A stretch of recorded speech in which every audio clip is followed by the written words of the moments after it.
Hey everyone, welcome back. Hope you're having a fantastic day so far. So tomorrow, payments worth all the way up to $4,873 and $1,900 on average are going to be going out tomorrow. So we are going to be covering who is going to be eligible to receive those payments. Plus, next week, a new Social Security rule is going to be going into effect.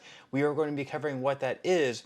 But before we go ahead and dive into the main content of today's video, if you would like to receive up to $200 in free stock or $200 in free cash, in a pinned comment below, I will be leaving a link to Robinhood.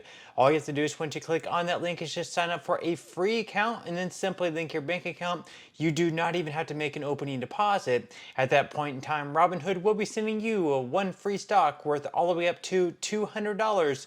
And if you'd rather just have the cash, all you have to do is once you receive the free stock, is just sell for what it's worth and then transfer the cash value right back to your bank account.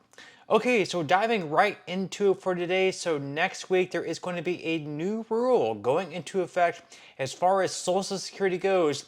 We are going to be covering what this rule is with this article that was just dropped by Newsweek. So since Americans have just weeks left until new Social Security rule goes into effect. So a change to Social Security applications is going to affect at the end of the month.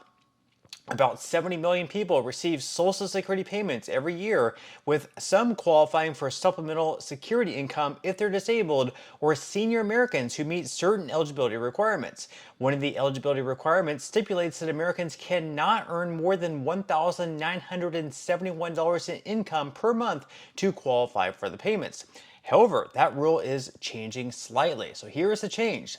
So starting on September 30th, food benefits will no longer be considered in the eligibility income for SSI. That means programs like the Supplemental Nutrition Assistance Program will no longer be able to bar an individual from getting Social Security payments. Under the current rules, food and housing benefits could count as unearned income, subsequently lowering the amount you can receive in benefits. Once the new rule is in effect, it could open up the door to more Americans earning the benefits each month or increase the amount that current beneficiaries qualify for. So obviously this is good news for those currently looking to get on SSI, or for those individuals currently on SSI. That means that more Americans could perhaps become eligible for this program, helping them out financially. And those currently on SSI, it could possibly mean even more benefits for them.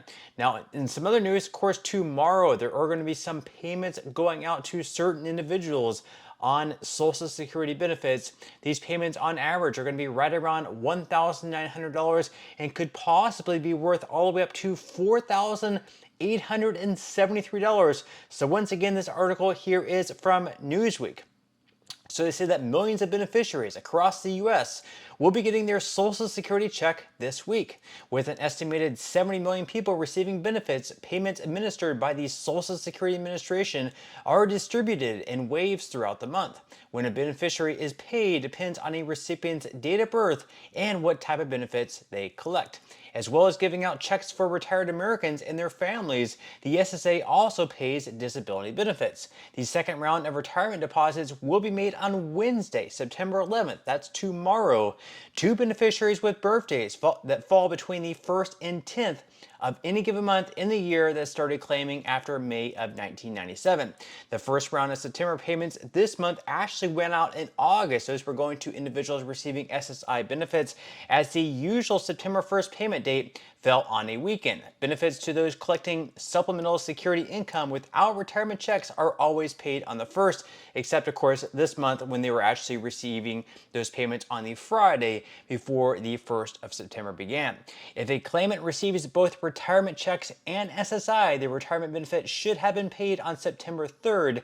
Later this month though, those who have a birthday between the 11th and 20th of any month will receive their payment on September 18th. That's going to be the following Wednesday after tomorrow, followed by those born between the 21st and 31st, who will be paid on September 25th. That is going to be the last Wednesday in the month of September. Now, as far as some other things that we'll definitely have to keep an eye out for tomorrow, it's going to be another day in which they release more inflation data. This is going to be extremely critical, extremely extremely important for everyone receiving Social Security benefits. This is because it's going to be the second month out of the 3 months that we're going to be looking out for. And that's going to give us a better idea what the next cost of living adjustment is going to be looking like. Because the way they figure the cost of living adjustments is they take the 3 months of the third quarter, so that's July, August, and September, and we don't receive that data until the following month. So like July's inflation data is released in August, August's inflation data is released in September, and then finally September's inflation data is released in October. So tomorrow, for September 11th, we're going to be getting the inflation data for August. We already have the inflation data for July, so now we just need August's data and we need September's data. Tomorrow is going to be giving us August's data. So you can see up there on the screen, tomorrow, once again, September 11th, 2024, that is when we're going to be receiving the inflation data for the month of August. And then next month in October, on October 10th to be exact, that's when we're going to be receiving the inflation data for the month of September. Now we have seen different estimates out there. We've seen anywhere between like 2.4 all the way up to 2.9%. The Senior Citizens League put out their recent projection. They said it's going to be 2.6%. In my opinion, it's also going to be at 2.6%. I put out my personal prediction as well. And we could look at this article here by Morningstar. They're already showing the forecast for August CPI. Shows that inflation is easing even further. So according to Morningstar, they say that overall, economists are anticipating that CPI inflation rose by 0.2% in August, according to FactSet's consensus estimates. That would be in line with July's 0.2% increase and would bring the annual inflation rate down to 2.6%. From 2.9%, they expect core CPI inflation, which excludes food and energy prices, to increase by 0.2% in the month of August and 3.2% on an annual basis. So basically what that would mean if inflation does rise by 0.2% in July, that would be like an annualized rate of right around 2.4%.